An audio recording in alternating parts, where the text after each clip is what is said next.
Undercover CEO faces humiliation from his own staff, then exposes them in the most savage way. Before we get into this story, let us know in the comments, where are you watching from? And if you enjoy stories like these, make sure to subscribe, as we upload at the same time every day. Daniel Carter had never felt his heart pound so hard in his life. He was in the back room of one of his own restaurant locations, disguised as a janitor with a faded cap pulled low over his forehead and a set of coveralls that smelled like bleach. He could feel rivulets of sweat trickling down the back of his neck, but he pressed forward. The moment he clocked in, nervously scanning the fingerprint reader to ensure it didn't recognize him as the CEO, the tension in his gut grew. He had made it inside, but that was just the first hurdle. Now, as he observed the bustle of the kitchen in front of him, he realized he was stepping into a world that was meant to be hidden from his executive perspective. He'd received too many complaints about this branch, reports of bullying, of managers forcing employees to work extra hours without pay, and of a turnover rate higher than any other location in the chain. Now that he was here, the ugly truth already felt very tangible. The pungent odor of burnt oil mixed with something spoiled in the corners told him the place was neglected. This was his company, and it made him feel both embarrassed and furious. He was determined to see exactly who was responsible for running it into the ground. A young woman, Daniel guessed she was in her early 20s, glanced at him while emptying an overflowing trash can. There was a hollow look in her eyes, as if she'd long given up on ever being treated with respect here. She gave him a small nod of acknowledgement, but didn't speak. Perhaps she assumed he was just another background figure, a low-tier employee, with no voice or authority. Daniel returned her nod in silence, the heavy weight of the deception in his chest. He wanted to reveal himself, tell her that things were about to change, that justice was coming, but he couldn't. Not yet. In his hand, he clutched a broom so tightly his knuckles whitened. Before he could decide where to start cleaning, the manager, Rick, stomped into the back hallway. Rick's voice boomed over the clanging of pots and the whir of machinery. "Hey, new guy," he barked. "Get your butt over here. We got a spill in the dining area. Someone decided to drop half a bowl of soup right in front of the cashier. Think you can handle that? Or do we need to hire a real janitor?" The mocking grin that curled on Rick's lips sent a flash of anger through Daniel. The manager walked away without waiting for an answer, slamming the door with an air of arrogance that suggested he was used to giving orders. Daniel glanced around and noticed how nobody seemed to make eye contact. Employees huddled close to their stations, focusing on their tasks with a kind of grim, robotic dedication. He sensed a collective fear, a worry that if they did anything wrong, Rick might swoop in and make them regret it. One cashier, a timid young man named Miguel, fumbled with the register as he handed change to a customer. Daniel recognized the look of panic in Miguel's eyes, like he was perpetually bracing for Rick to pounce. Without another word, Daniel hoisted the broom and dustpan and made his way into the dining area. Sure enough, there was a sticky puddle of soup splattered across the floor, bits of celery and noodles forming a soggy mess. Guests were stepping around it, some looking annoyed that it hadn't been cleaned already. Daniel quickly knelt, feeling every pair of eyes on him as he began mopping up. He kept his head low, hoping nobody would recognize him from the occasional news article featuring the innovative, philanthropic CEO who prided himself on creating positive work cultures. Clearly, the memory of that culture hadn't reached these four walls. As Daniel cleaned, he spotted Rick at a nearby table, smirking while sipping from a large soda cup. The manager's posture was that of a king surveying his domain, entirely comfortable in the disrespectful environment he had cultivated. Rick made no move to help or apologize to customers for the inconvenience of the spill. Instead, he pointedly tapped his watch at Daniel, indicating he needed to hurry up. A wave of humiliation washed over Daniel, but he said nothing. He needed to stay in character, needed Rick to continue showing his true colors. Behind the counter, that same hollow-eyed young woman, her name tag read Lisa, caught Daniel's eye again. She was restocking cups with a mechanical efficiency. When he met her gaze, she quickly looked away, as if afraid to be seen connecting with him. He finished mopping, stood up, and retreated to the back, where an industrial sink waited for him to rinse out the mop head. The stink of old food remnants assaulted his nostrils as he wrung the mop, but he reminded himself to remain calm. Let Rick dig his own grave. Just as he placed the mop in its closet, he heard raised voices coming from the kitchen. Another employee, a middle-aged man with tired eyes who appeared to be the dishwasher, was caught in a confrontation with Rick. "You don't move fast enough," Rick was snarling. "Get these dishes done, or I'll find someone who doesn't mind working twice as hard for half your pay." The dishwasher mumbled an apology, but Rick cut him off. "Don't give me that. You think I care? I got a dozen people lined up out the door begging for a job. You're replaceable." Daniel watched quietly, anger boiling. No wonder the complaints kept rolling in. This was the first red flag. and it was practically the size of a billboard. The entire operation was fueled by intimidation. He stepped closer, pretending to collect some cleaning solution, all the while tuning into every word Rick spat out. The manager didn't bother lowering his voice, as if public shaming was the method of choice for running this place. Daniel knew he couldn't rush this. He had to see all of it, had to gather everything he needed, evidence of wage theft, harassment, and the breakdown of every value the company supposedly stood for. He was determined to witness it firsthand, because once he exposed the truth, there would be no turning back. His mind raced, already planning how he'd handle the fallout. But for now, he needed to act like a frightened new hire.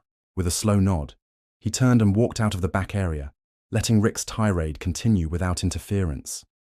If Rick was this terrible publicly, Daniel could only imagine what private humiliations he inflicted on his staff. He decided he would do more than just watch. He had the power to bring real change to these employees' lives, but he also needed them to trust him enough to open up about what had really been going on. Daniel just had to find the right moment to break out of the passive janitor role. Until then, he'd endure the insult and condescension.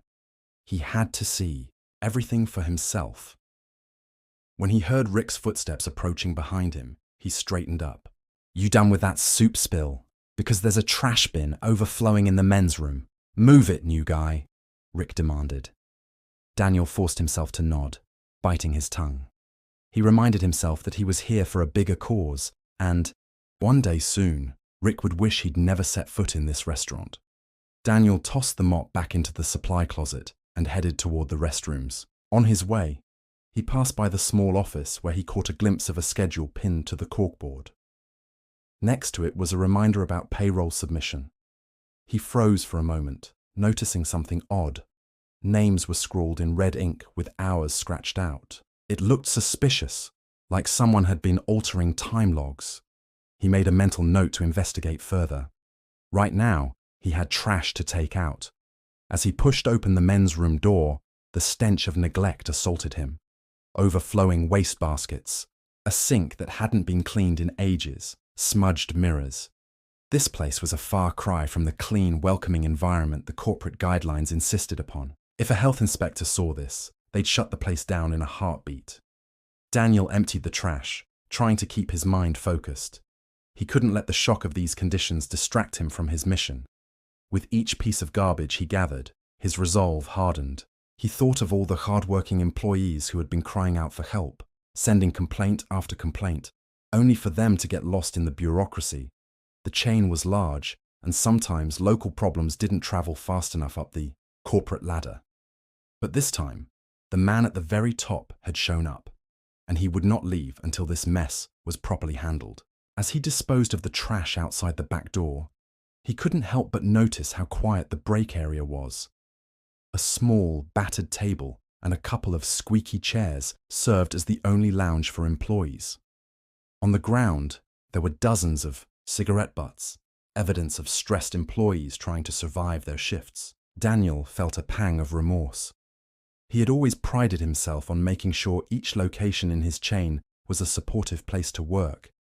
How had this slipped through the cracks? He marched back inside, feeling more determined than ever. He was about to pass the office again when he heard a muffled conversation from within. Pressing himself quietly against the wall, he listened. Rick's voice. "I don't care if they complain.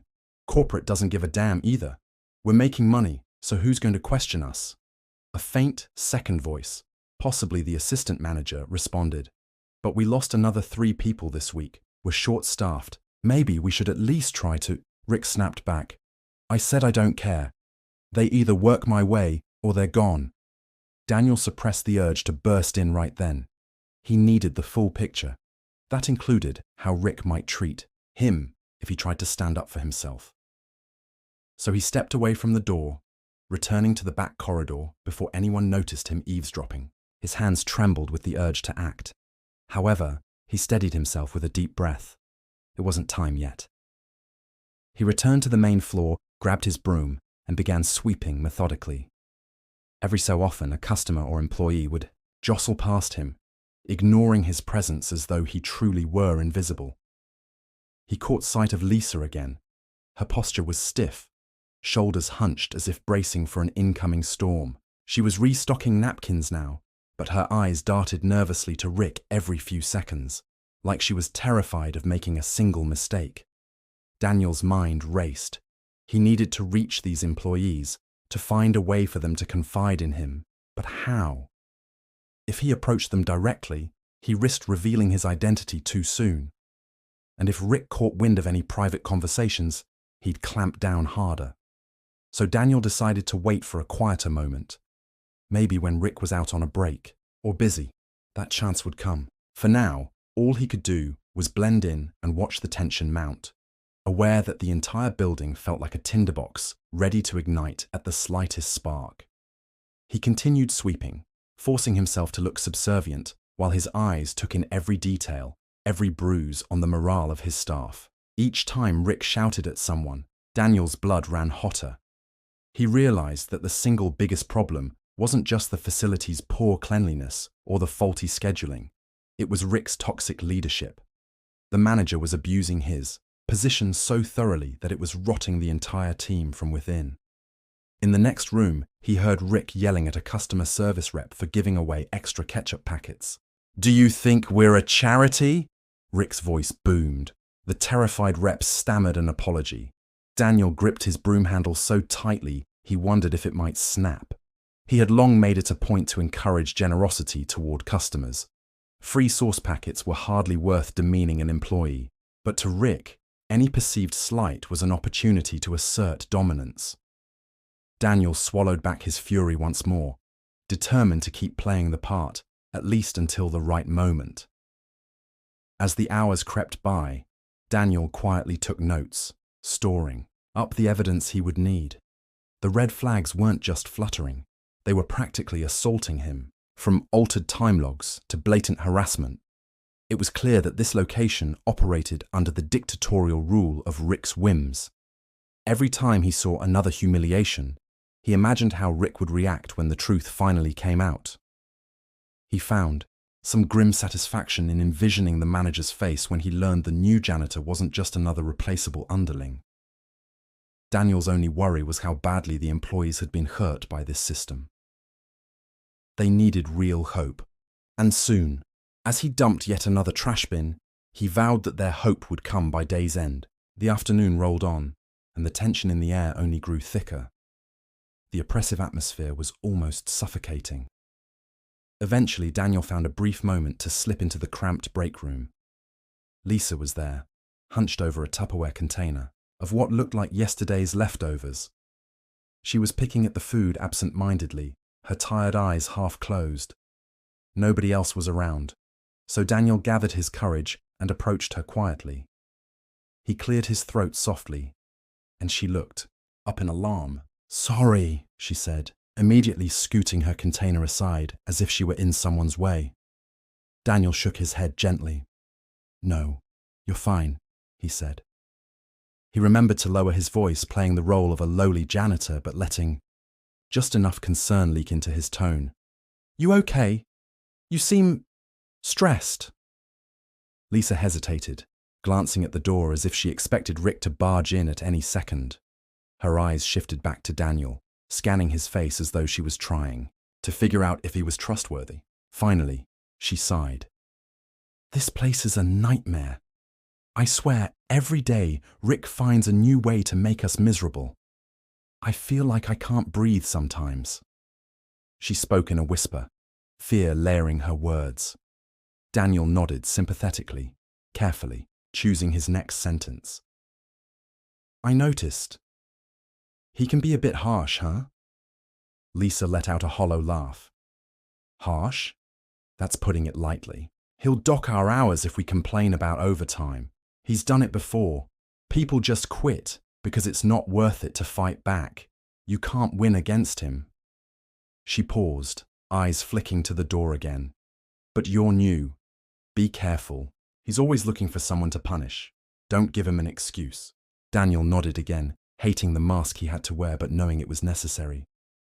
"Thanks for the warning," he whispered. He wanted so badly to promise her that help was on the way, but he couldn't blow his cover yet.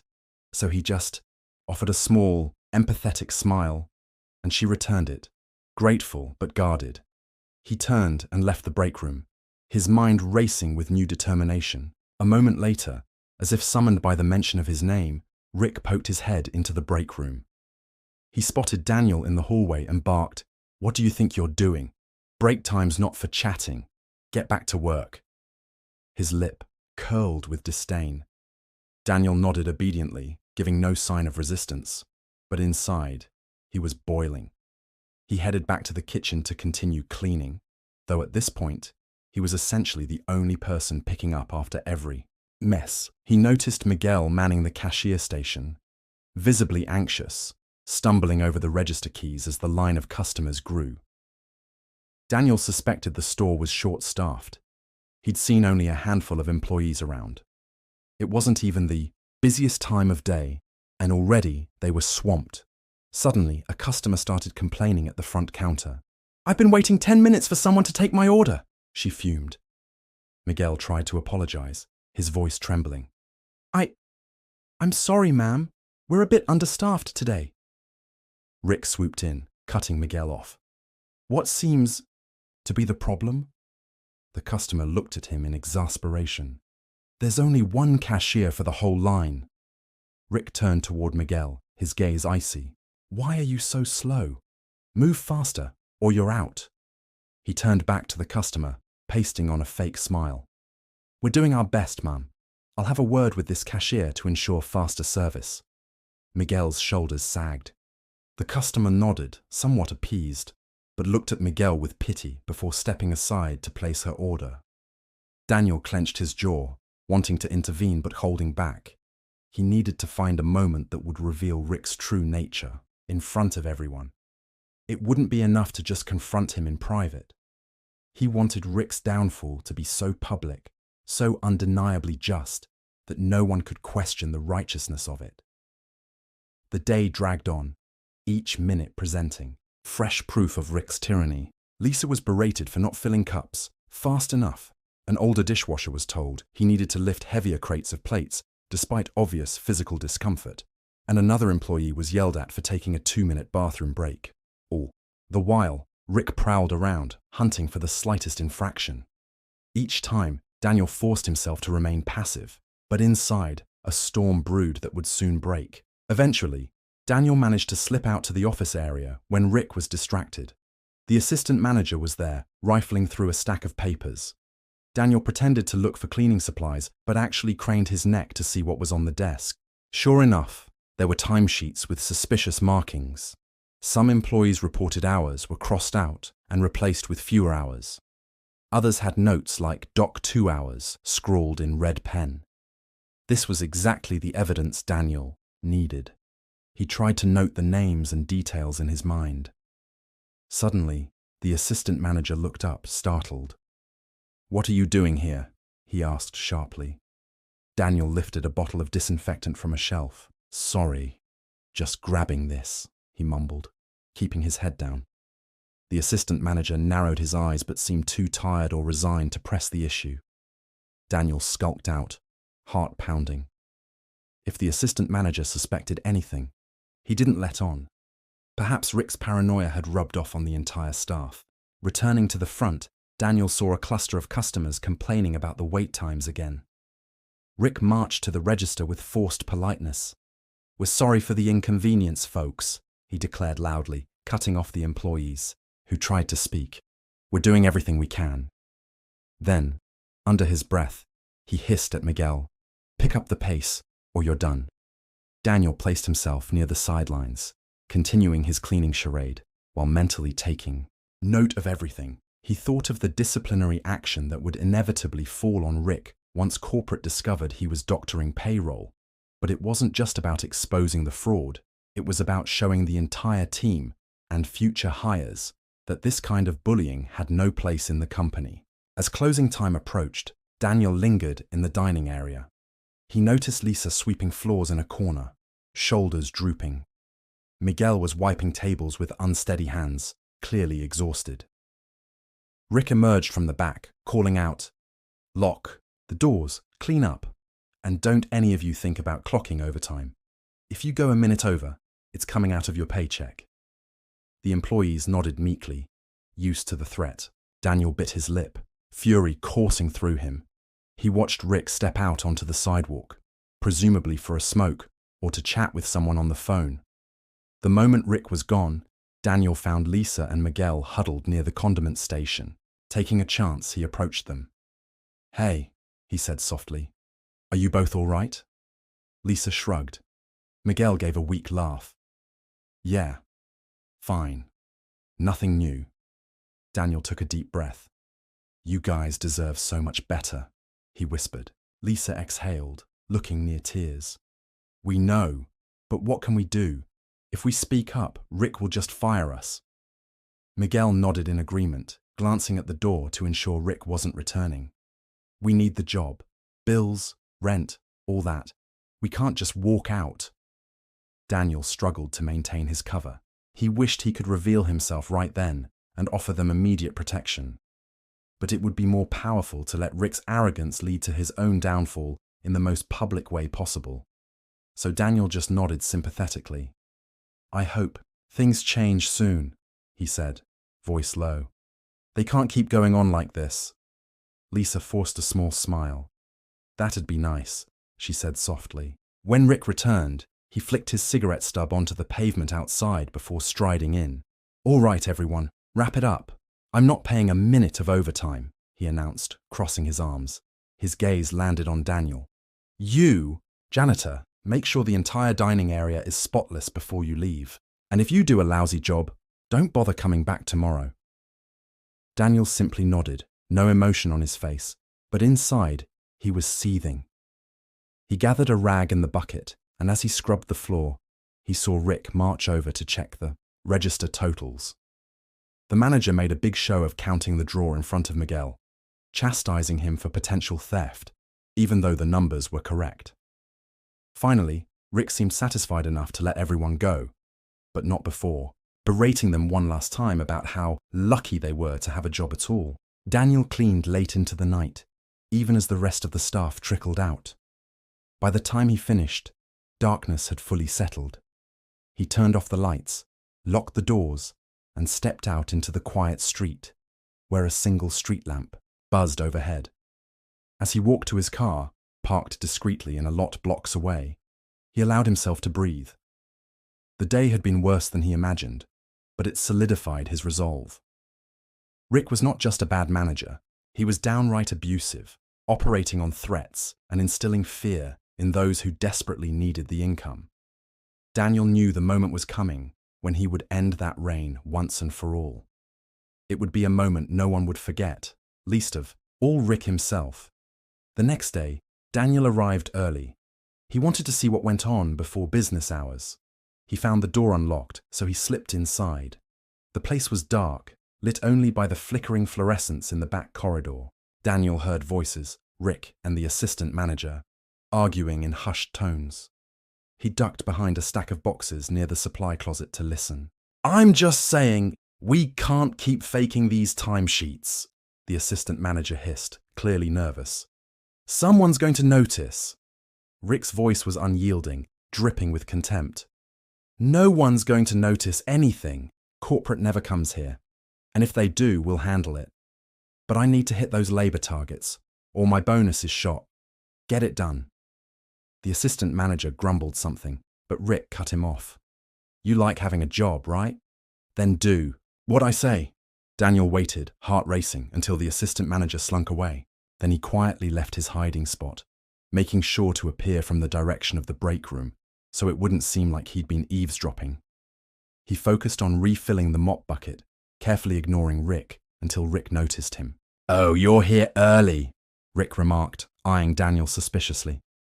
"Trying to score points or something?" Daniel shrugged, looking down at the bucket. "Just thought I'd get a head start," he mumbled, deliberately keeping his voice meek. Rick gave a short, humorless laugh. "You might be smarter than you look. Or maybe you're just as worthless as the rest of them. We'll find out." Daniel bit back a retort. Instead, he trotted away with the mop bucket, leaving Rick to stew in his own arrogance. As the opening shift arrived, Daniel noticed the same pattern. Employees walking in with slumped shoulders, bracing for yet another day of browbeating. Miguel was back at the cashier, Lisa preparing the cooking stations, and the elderly dishwasher, named Henry, Daniel had learned, stifling a cough as he rolled up his sleeves to tackle another mountain of dirty plates. Things proceeded much like the previous day, but with tensions even more palpable. Around mid-morning, a small conflict erupted in the kitchen. Lisa accidentally dropped a plastic container of sauce packets. Rick stormed over, seizing the opportunity for yet another scene. "What's wrong with you?" he snapped. "You trying to cost us money? Clean it up, and if I see you messing up again, you're gone." Lisa's cheeks flushed, and she immediately crouched to pick up the packets. Daniel could see tears threatening to spill from her eyes, but she blinked them back fiercely. Customers began filing in, and once again, lines formed. Daniel noticed that the store always seemed short-staffed. Multiple stations were empty, forcing the few employees to scramble. He heard Rick ranting about lazy people calling out, but Daniel suspected that people were simply quitting due to the hostile environment. Amid the chaos, Daniel caught Lisa's eye, giving her a slight nod of solidarity. She offered a brief, sad smile before turning back to her work. Meanwhile, Miguel fumbled at the register under the pressure of a growing line and Rick's constant stares. Daniel stepped in behind him, pretending to mop, but in reality, he was trying to appear supportive. That's when it happened. A customer started complaining that her order was incorrect, and Miguel apologized. "It's not me, ma'am, I promise," Miguel pleaded, checking the order slip. "I must have typed it wrong. Let me fix that for you." Rick, who had been lurking behind them, pounced like a predator. "Typed it wrong. How many times are you going to do this, Miguel? You want me to subtract another hour from your paycheck for all these mistakes?" Miguel's face went ashen. The customer, overhearing this, looked mortified. "That's not necessary," she said, trying to diffuse the tension, but Rick just waved her off. "I'm the manager. I'll decide what's necessary." The woman frowned and took a step back, clearly uncomfortable. Daniel's heart hammered. He almost broke character then and there, wanting to yell at Rick to stop bullying people, but he held his tongue, reminding himself that a bigger confrontation was coming and he needed to maximize the impact. So he just mopped, sending a silent apology to Miguel with his eyes. Soon after, Rick stormed away to deal with a delivery, leaving the front counter momentarily in relative peace. The customer mouthed an apology to Miguel, who just forced a smile. Daniel felt the weight of it all pressing on his chest. This had to end. Throughout the rest of the day, Daniel observed more wage theft tactics. Employees were told to take shorter breaks, but weren't allowed to clock out for them. Others had their hours adjusted without being told. And Rick never missed a chance to humiliate or belittle anyone he deemed incompetent, which was basically everyone. Finally, the lunch rush passed, and a calmer moment arrived.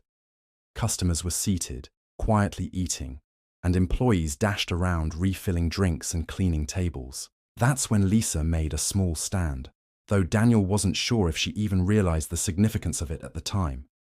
Lisa was serving a table when Rick stormed over, furious about some minor issue. "Why isn't table 6 cleared yet?" he demanded. Lisa, arms full of plates, replied softly, "I'm working on it. I can only carry so much at once." Rick's face darkened. "Are you giving me attitude?" he snarled. Lisa shook her head, her voice trembling. "No, I'm just saying—" "You don't get to just say anything," Rick interrupted. "You do what I tell you, when I tell you." Then, in a rare flash of courage, Lisa met his eyes. "I'm not a machine. I'm doing my best." It was so quiet that at first Daniel wasn't sure he'd heard correctly, but Rick definitely heard. He stared at her in disbelief, as though she'd committed a grave sin by speaking up. For a moment, the entire dining area seemed to hold its breath. Rick took a step closer to her, his voice low and menacing. "You want to test me?" Lisa didn't back down. Though her hands shook, she said, "I just want to be treated with a little respect." The words hung in the air like a challenge. A hush fell across the employees who were within earshot. Even a few customers noticed the tension. Daniel watched, blood pounding. This was the spark. Rick squared his shoulders, his aggression intensifying. "Respect? You earn that by not dropping sauces and not whining about your workload," he snarled. Then he raised his voice, drawing stares from diners. "Everyone, hear this? If you think you deserve respect from me, you better start acting like you want to keep your job." Lisa flinched but didn't move, and for a second, Daniel thought Rick was going to physically shove her aside. Instead, Rick pointed to the kitchen. "Get back there and wash every single dish. I don't want you on the floor for the rest of the day. You'll be lucky if you're scheduled next week." With a final glare, he turned on his heel and stalked away. Lisa, her face pale, slowly made her way to the back. Daniel's anger intensified, but he still waited. The stage was being set, and soon enough, Rick would drop his guard. Daniel decided he'd had enough. After that public scolding, the energy in the restaurant fell to a solemn hush. The customers who witnessed it quietly resumed their meals, likely unsure how to react, while employees moved even more mechanically, as if fearful of drawing Rick's attention. Daniel glanced at the clock, mentally planning how he'd orchestrate the final confrontation. He wanted maximum exposure, a crowd large enough to see Rick for who he really was. Rick strutted around like a rooster in a henhouse, oblivious to the fact that his downfall was imminent. The rest of the afternoon, he continued barking orders, belittling employees, and moaning about any small problem he perceived. Each time, he opened his mouth. Daniel felt the tension coil tighter, ready to snap. That snap finally came in the middle of a busy dinner rush. Customers packed the dining area, and a line wound toward the door. Rick was already edgy, complaining about lazy employees and barking at anyone who didn't move with lightning speed. Lisa had been relegated to the kitchen, washing dishes and prepping ingredients, her eyes puffy from silent tears. Miguel tried to juggle the front counter orders alone, while Henry, the elderly dishwasher, attempted to support Lisa at the same time. It was chaos. Then the big tipping point arrived. A large family at a table in the corner started complaining about the wait time for their food. They'd been waiting nearly 20 minutes without even receiving drinks. Miguel tried to explain they were short-handed, offering apologies. The father of the family was calm but firm, pointing out that his kids were hungry and that this level of service was unacceptable. Miguel looked stricken, and Daniel could see him swallowing nervously, knowing Rick's reaction would be harsh. Sure enough, Rick barreled over, plastering on a big fake smile for the family, then turning venomous, once they were slightly out of earshot. "What the hell is going on, Miguel? Why are these people complaining?" Miguel stammered, "We're understaffed, sir, and the kitchen—" Rick cut him off, yelling loud enough for several customers to turn their heads. "Don't you blame the kitchen. Maybe if you actually did your job right, we wouldn't have these problems." Miguel opened his mouth, perhaps to apologize again, but Rick was on a roll. "You know what? I'm sick of your excuses. You're slow, you mess up orders, and you do nothing but whine. I don't care if you've got a family to feed at home. If I don't see improvement this instant, you're fired. Understand?" The entire restaurant went quiet, as if someone had flipped a switch. Customers paused mid-conversation to watch. Employees froze, terrified. This was the moment. Daniel felt the electricity in the air, that collective hush of disbelief that a manager could be so cruel. Miguel's lip quivered, and he looked on the verge of tears. He simply nodded, bowing his head in shame. That was when Rick made his mistake. He turned to the line of customers and made a grand announcement. "I apologize for the inconvenience, folks. We're dealing with incompetent staff tonight. But rest assured, we'll get you your meals soon. Or I'll find people who can actually handle working here." The arrogance in his voice was so thick, it almost choked Daniel. Daniel had seen enough. He stepped forward, setting aside his mop. He noticed that Lisa peeked out from the kitchen, drawn by the commotion. Henry watched from the dishwashing station, wiping a plate with trembling hands. Miguel stood there, tears brimming in his eyes, and the family in the corner looked appalled by Rick's outburst. Daniel cleared his throat. "Actually, Rick," he said, deliberately shedding the meek tone. Rick turned, eyebrows raised in irritation. "What do you want, janitor?" he asked. "We have a line of customers, in case you hadn't noticed." Daniel removed his cap, running a hand through his hair. He felt adrenaline surge through his veins as he stared Rick down. "I've noticed," he said, voice calm but resolute. "I've also noticed that you've been verbally abusing these employees for days. I've noticed the timesheet alterations, the threats, the humiliation, and the toxic environment you've created here." Rick's eyes narrowed, confusion flickering on his face. "What are you talking about?" he asked, voice low and dangerous. Daniel stood taller, letting the tension in the room build. Customers leaned in, riveted. Some even pulled out their phones to record. The employees looked at Daniel in stunned silence. What was he doing, speaking to Rick like that? "It's simple," Daniel continued. "I've been undercover in this restaurant to see firsthand how the staff is treated. And I have to say, you've surpassed my expectations in the worst way possible." He paused, letting his words sink in. Rick stared at him, expression unreadable at first, but then a sneer curled his lip. "Undercover? You think you're some hero, filming a prank for the internet?" Miguel, Lisa, and Henry exchanged shocked glances. They might have suspected something was off about Daniel, but they hadn't guessed he was anything more than a new hire. The hush in the dining area grew even more intense, as if everyone was collectively holding their breath. Daniel stepped forward, refusing to break eye contact. "My name is Daniel Carter. I'm the CEO of this company, and I've spent the last 2 days watching you degrade, manipulate, and cheat the very people who keep this place running. It ends tonight." Gasps filled the room. Lisa dropped the dish she was holding. Miguel's mouth fell open. Henry clutched the edge of the sink for support. Rick, however, just stared at Daniel for a moment, like he was trying to process this wild revelation. Then, shock gave way to anger. "CEO!" he barked, looking Daniel up and down. "You must be out of your mind." Daniel pulled a small ID badge from his pocket, one that clearly displayed his position. Phones from nearby customers flashed as they captured the moment, eager to document this shocking twist. Rick snatched the badge, staring at it with disbelieving eyes. Slowly, the color drained from his face as he realized the truth.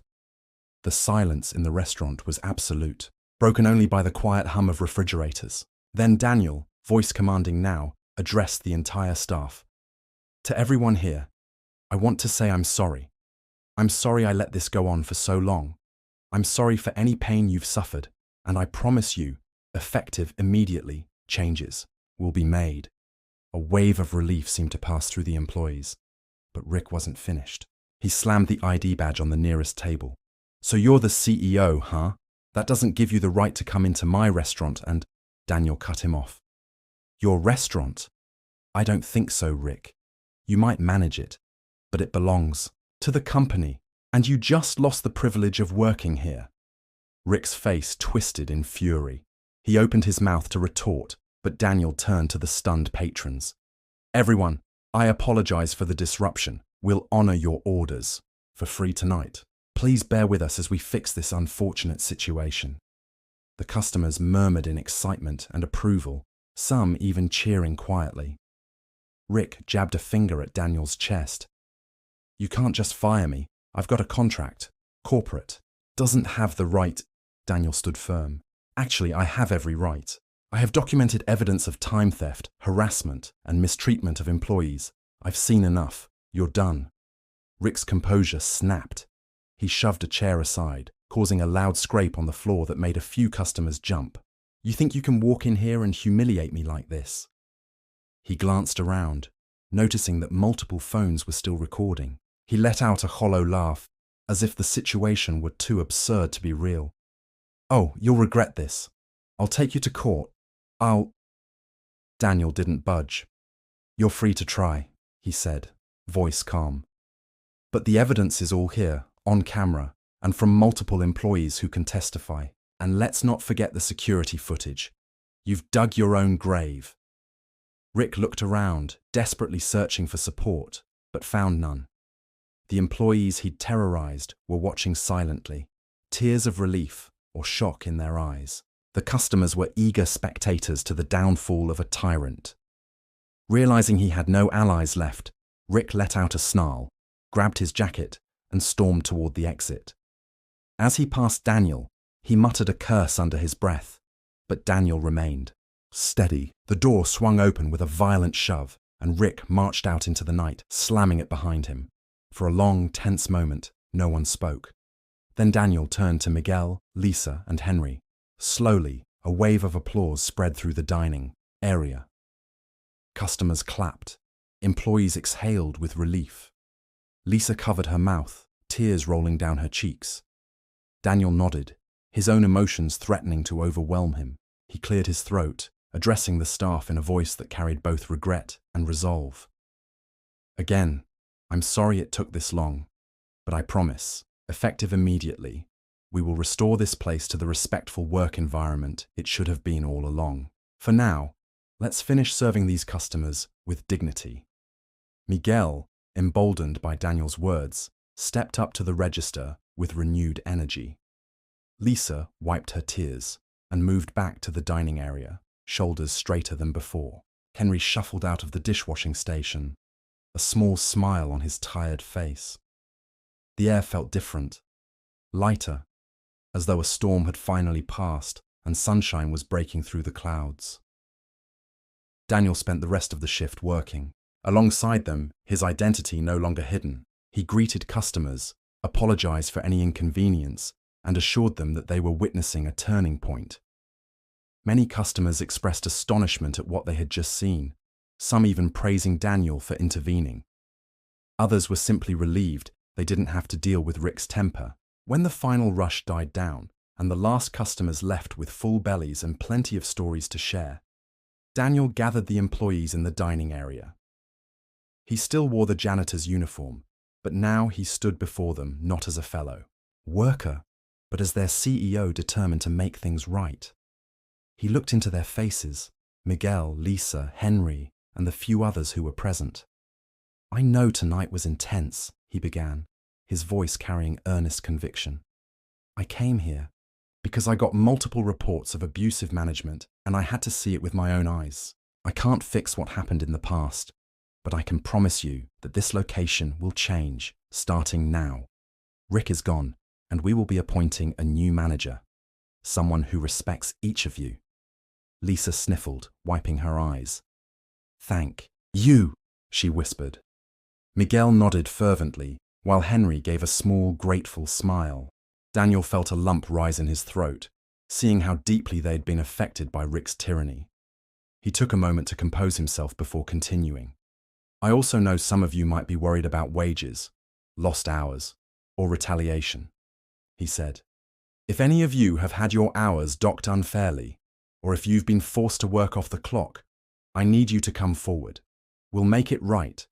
That's a promise. You won't be punished for telling the truth. Miguel exchanged a glance with Lisa, who nodded. We've kept track, Lisa said quietly. Many of us have logs of our actual hours. Rick tried to intimidate us, but we kept them anyway. Daniel felt a swell of admiration for her bravery. That's good, he replied. I encourage you to share those logs with our HR department. I'll make sure they handle your cases quickly. Henry, who'd been silent until now, finally spoke up, voice raspy. I never thought I'd see the day. I've been doing dishes for 20 years at various restaurants. Worst manager I ever had was Rick. I was about to give up, but thank you for stepping in, for seeing us. Daniel placed a hand gently on the old man's shoulder, nodding. You deserve better, he said simply. They spent the next hour tidying up the restaurant together, but the mood was decidedly different. Laughter replaced fear, relief replaced dread. Even though the employees were exhausted from a long day, an undercurrent of hope invigorated them. Daniel pitched in, removing his cap and rolling up his sleeves, loading dishes, wiping counters, and doing whatever needed to be done. His presence reassured them that this was no empty promise. He was in the trenches with them. Finally, as the clock neared closing time, Daniel called everyone together for one last meeting. "I'll return in the morning to begin the process of restructuring management," he announced. "Until then, if anyone has concerns or questions, here's my direct contact." He jotted down a phone number on a piece of paper and pinned it to the corkboard. "You don't have to be afraid anymore," he said firmly. "That era ended tonight." Applause broke out again, this time even more heartfelt. Some employees clapped through tears, others just smiled with relief. In that moment, Daniel felt an overwhelming sense of responsibility. He'd started this chain with the vision of being a leader who cared for his workers. At some point, the business grew so large that cracks formed, and men like Rick slipped through. It would be Daniel's mission to ensure such tyranny never took hold again. As everyone made their way out, Daniel took a moment to stand in the empty dining area. The neon lights from outside cast soft reflections on the tables. He found himself thinking back to the first day he opened a restaurant, a small place with just a handful of employees he knew by name. He remembered the pride he felt in creating a safe, positive environment. Tonight's events rekindled that spirit. No matter how large the company grew, he'd never again let distance or bureaucracy prevent him from knowing what was happening on the ground. He locked the doors, stepping into the night with the knowledge that the staff he left behind was breathing a little easier. Tomorrow, they would meet again, not as employees cowering under a tyrant, but as valued members of a team. Daniel inhaled the cool evening air, letting his anger at Rick slowly dissipate, replaced by the determination to do better. Sunlight streamed through the windows the next morning as Daniel arrived, no longer hiding under a cap or wearing a janitor's uniform. He wore a simple polo shirt and jeans, wanting to keep the tone informal yet purposeful. The staff was already there, minus Rick and the assistant manager, who had apparently quit via text in the middle of the night. Good riddance, Daniel thought. Miguel and Lisa welcomed him shyly, still processing the events of the previous evening. Henry was rinsing dishes at the sink, but he paused to give Daniel a grateful nod. A couple of new hires, people Daniel had never met, stood nearby, looking a bit stunned by the changes. Daniel gathered them in a brief circle, explaining that Rick and the assistant manager were no longer employed here, and that an interim manager from a nearby location would arrive soon to help guide them. "But," Daniel continued, "ultimately, I want your input on how to rebuild this place. You're the ones who've dealt with the day-to-day. Tell me what works, what doesn't, and what needs immediate attention." The employees exchanged surprised looks. They weren't used to being asked for their opinions. Finally, Lisa ventured, "We need more staff. We're short-handed every day, especially during peak hours, and the scheduling system is a mess." Miguel added, "Overtime is constantly forced on us without pay, so we need a fair scheduling policy." Henry chimed in, "The kitchen equipment's outdated and the dishwashing station is always breaking." Daniel listened intently, taking notes on his phone. This was how he should have been running things all along, through open dialogue, not just top-down directives. As they spoke, Daniel noticed how the employees seemed to stand a little taller, their voices more certain. During a lull in service, the door opened and a tall woman with a warm smile walked in. Her name was Jessica, the interim manager from another branch. Daniel introduced her to everyone, clarifying she was here to help transition the location to a healthier environment. Jessica immediately rolled up her sleeves and asked how she could help. Lisa hesitated, then handed her an apron. "We could start by reorganizing the supply room," she suggested. Jessica grinned. "Let's do it." Together, they tackled the messy supply room, finding mislabeled boxes, expired stock, and random junk Rick had stashed away. While sorting through it all, Jessica explained how her own location prioritized respect and teamwork. She told Lisa and Miguel that if they ever felt mistreated, they had direct channels to corporate that wouldn't be ignored. Communication is key, she said, glancing at Daniel, who nodded in agreement. As the day progressed, Daniel received multiple texts and emails from corporate employees who had seen the viral videos posted by customers. Headlines were popping up online. Undercover CEO fires abusive manager. Shocking scenes at local restaurant chain. The public was already forming opinions. Some were thrilled to see an executive take action. Others were skeptical. It was all for publicity, but Daniel didn't care about the noise. He cared about delivering on his promises to the team here. He spent time walking through the restaurant, helping Lisa rearrange the front counter, assisting Miguel with the new register software he'd ordered to replace the outdated one, and even chatting with Henry about the possibility of shifting him to a less physically taxing position. The old dishwasher's eyes lit up at the idea, grateful that someone finally considered his comfort. Customers trickled in, some openly curious after hearing rumors. A few asked Daniel if he was really the CEO. He smiled politely and confirmed it, but redirected their attention to the staff. "They're the real heroes," he said. "They've been holding this place together under terrible conditions." The staff seemed touched by his words. Throughout the day, the sense of camaraderie built. Jessica turned out to be not just competent, but genuinely caring, earning the trust of employees quickly. She and Daniel even started discussing potential promotions from within. Lisa, for instance, had a knack for organization and people skills, despite Rick's attempts to bury her confidence. Miguel, too, had leadership qualities that had been stifled under constant criticism. In the late afternoon, during a relatively slow period, Daniel gathered everyone again for a brief check-in. "First, I want to congratulate all of you on weathering the storm," he said earnestly. "I'm sorry you went through so much, but I'm here to ensure we rebuild this branch into one of our best. If you have any concerns, please bring them up now or any time. My door is always open." Lisa spoke up first, her voice trembling with remnants of her old fear, but growing more confident. "I just want to say thank you. It means a lot that you came here yourself instead of sending someone else. We felt really alone. It was scary." Daniel's heart twisted. He remembered her hollow eyes from the first day he'd arrived. "You're not alone anymore," he said gently. Miguel raised his hand as if in a classroom. "Are you really going to reimburse us for the hours Rick docked?" Daniel nodded. "Absolutely. I'm working with HR right now to rectify any discrepancies. You just need to provide us with the logs or any evidence you have, and we'll cross-reference with the actual timesheets. Anyone who was shorted will get a check to make up for it." Miguel exhaled, relief evident on his face. Henry, leaning on a mop handle, added, "This is the first time in a while I'm looking forward to coming to work tomorrow." A ripple of agreement passed through the group. Jessica caught Daniel's eye and smiled as if to say, "This is how it should be." Daniel gave a small nod, feeling the deep satisfaction of righting a wrong. Of course, not everything could be fixed overnight.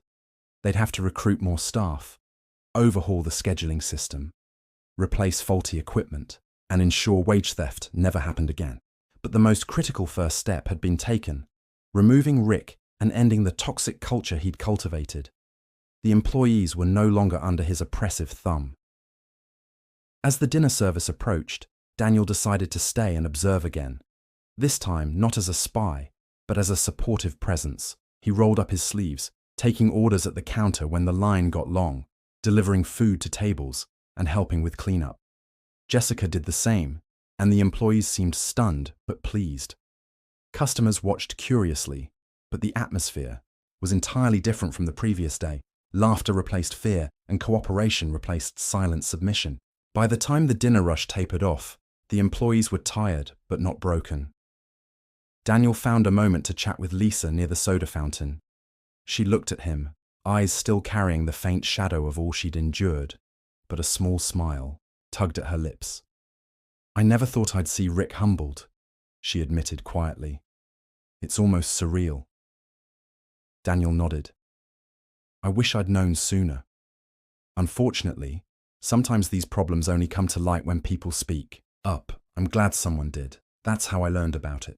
He paused, then added gently, never be afraid to report mistreatment. You deserve better. Lisa looked away, blinking rapidly.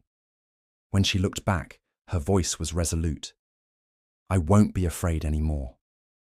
They exchanged a nod, an unspoken understanding passing between them.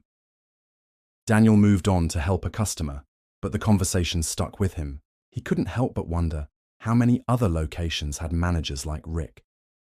This experience taught him a vital lesson. No matter how good the policies might look on paper, there was always a risk that a bully could twist them from within. His role as CEO had to include active vigilance, not just lofty mission statements.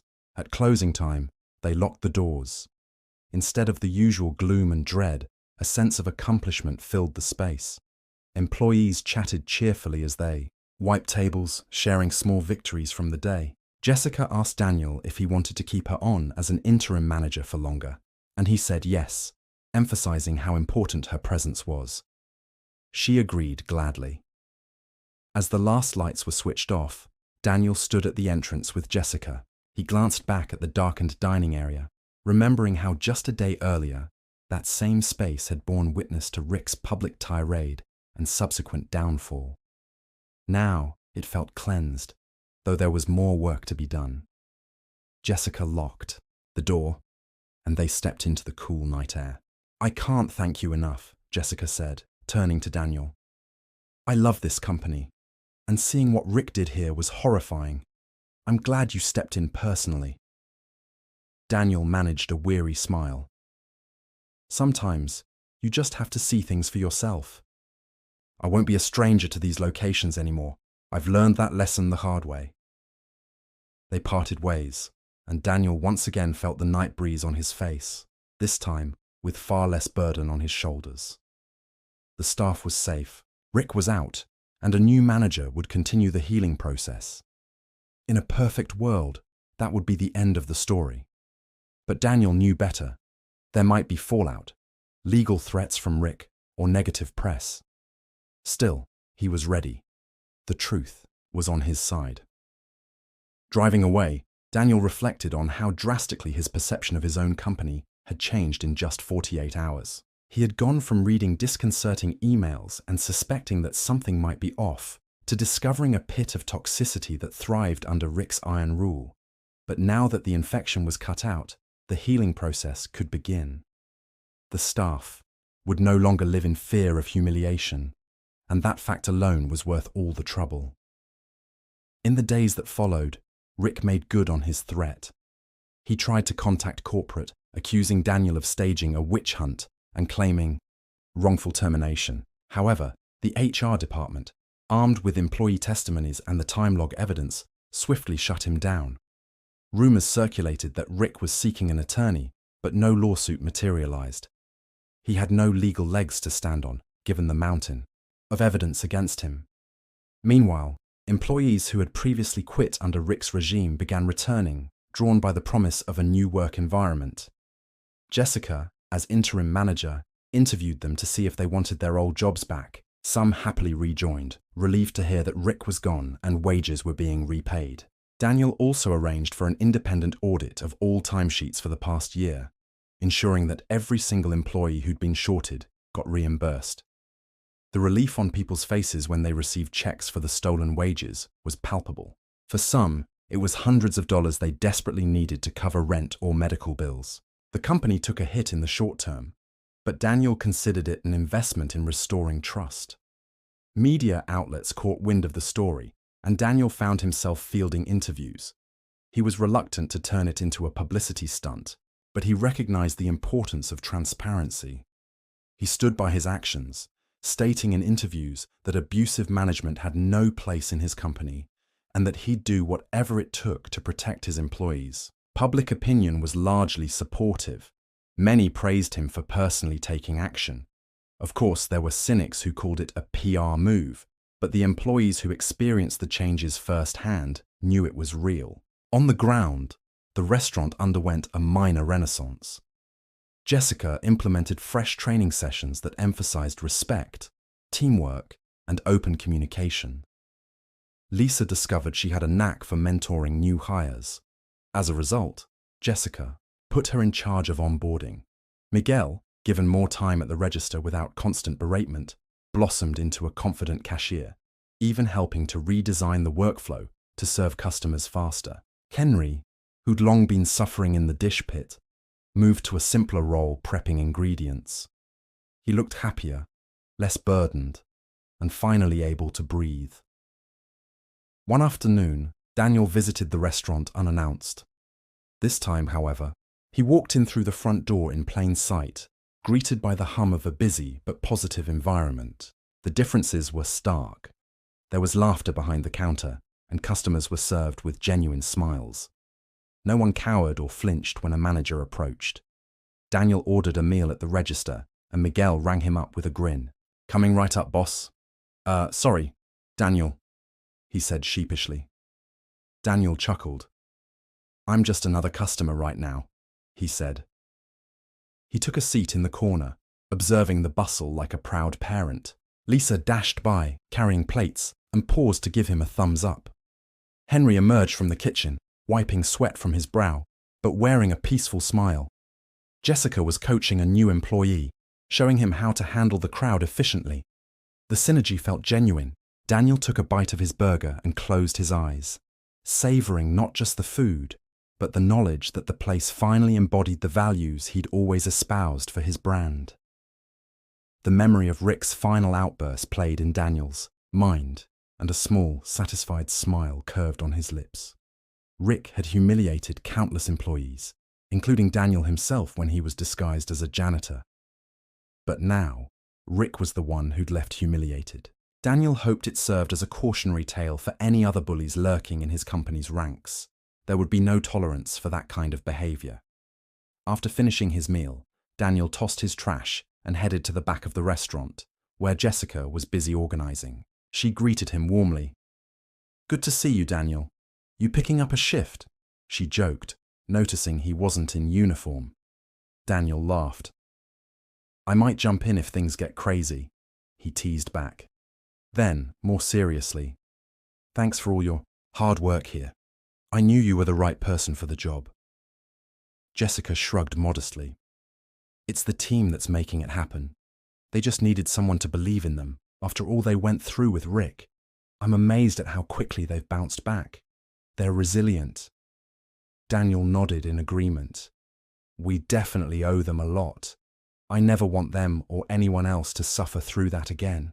From now on, I'll personally ensure regular check-ins and spot visits. I won't let complacency or distance keep me from seeing what's really happening."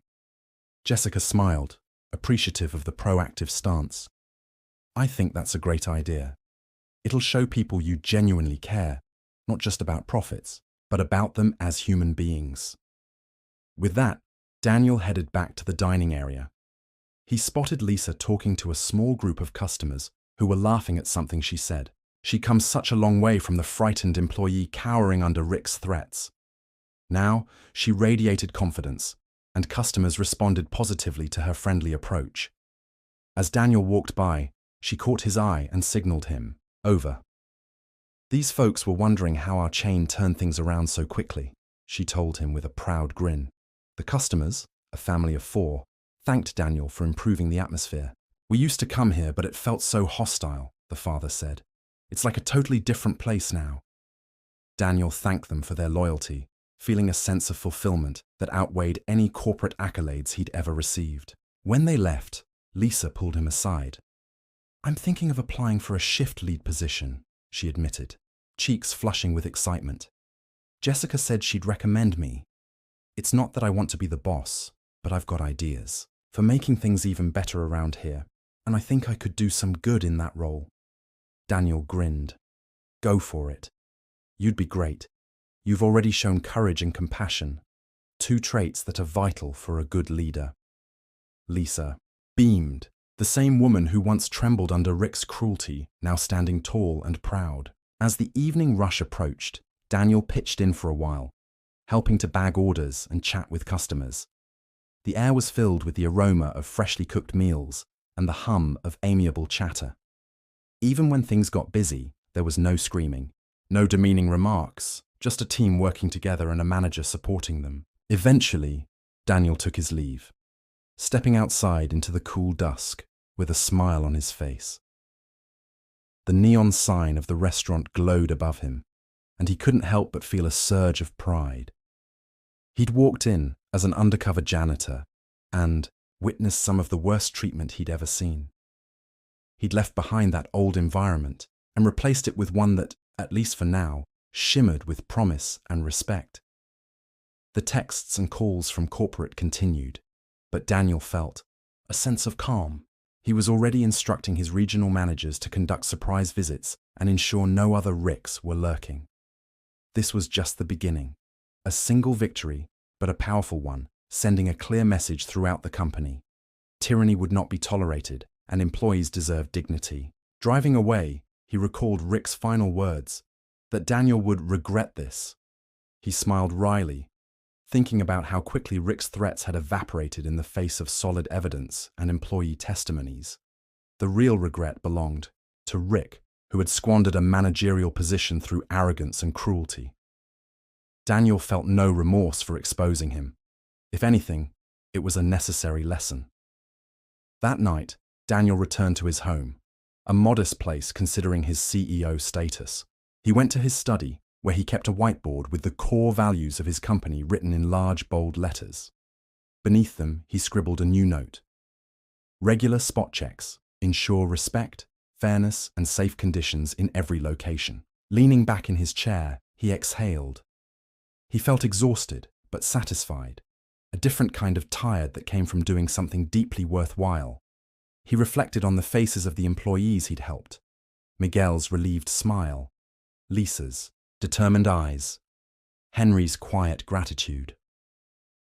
Those were the real metrics of success, far more meaningful than profit margins or expansion rates. He might lose sleep over the potential fallout of Rick's fiasco, or face questions at the next board meeting about his unorthodox methods. But Daniel knew it was worth it. As he prepared for bed, he thought back to the pivotal moment. In the dining area, the hush that fell when he revealed himself as the CEO, the collective shock and Rick's furious disbelief. For a split second, Daniel almost felt pity for Rick. But then, he remembered the countless cruel words Rick had spat at his employees. No, pity wasn't the right emotion. Instead, Daniel felt a reinforced commitment to never let such cruelty thrive under his watch again. Closing his eyes, Daniel drifted to sleep, relieved that his undercover mission had both ended and begun a new chapter for the restaurant.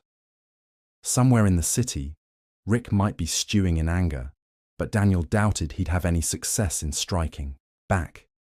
The truth was out, documented by multiple phones, captured in employee logs, and witnessed by an entire dining room of customers. Justice had been served, publicly and undeniably, and so the restaurant stood, cleansed of its toxic overseer, staffed by people who now knew their worth, led by an interim manager who believed in collaboration, and quietly watched over by a CEO determined never to let anyone face humiliation at the hands of their own boss again. Respect had been earned, trust was being rebuilt, and for the first time in a long while, the staff felt like they truly belonged. The humiliation Rick had dished out had reversed itself. He was the one who left with his pride in shambles. Daniel slept soundly, knowing that a new day would bring new opportunities for redemption, growth, and a workplace built on integrity rather than fear.